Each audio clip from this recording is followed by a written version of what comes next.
ધોરાજી નગરપાલિકાની ચૂંટણી પહેલાથી લઈ ચૂંટણીના પરિણામ બાદ ચર્ચામાં રહેલ પ્રમુખ સંગીતાબેન બારોટે એકાએક ધોરાજી નગરપાલિકાના પ્રમુખ પદ ઉપરથી રાજીનામું આપી દેતા અનેક તર્ક વિતર્ક શરૂ થયા છે।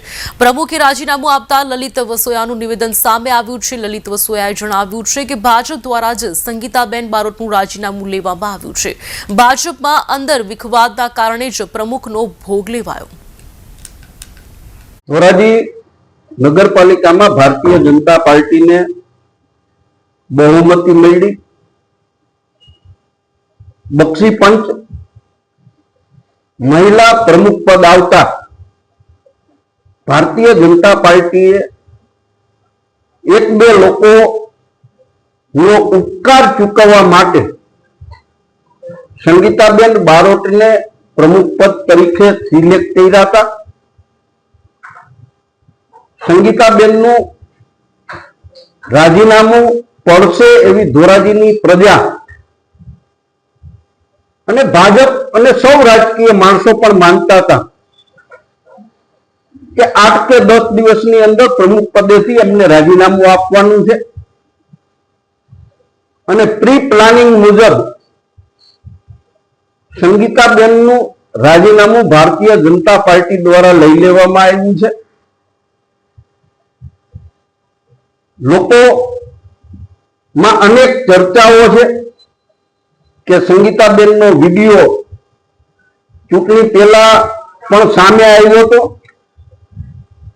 ત્યારે જ સંગીતાબેનને પ્રમુખ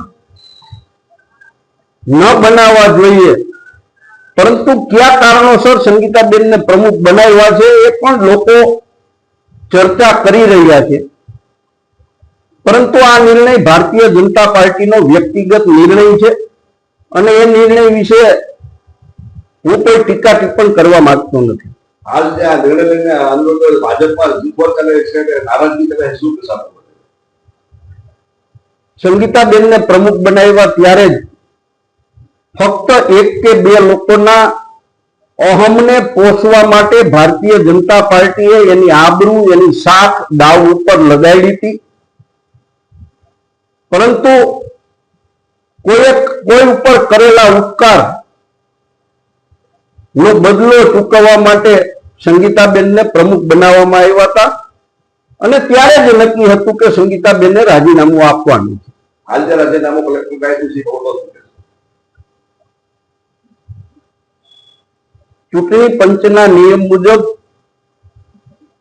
નગરપાલિકાના પ્રમુખે આ રાજીનામું નગરપાલિકા નિયામકને આપવાનું હોય છે, પરંતુ કલેક્ટર શ્રીને રાજીનામું એમને સુપરત કર્યું છે।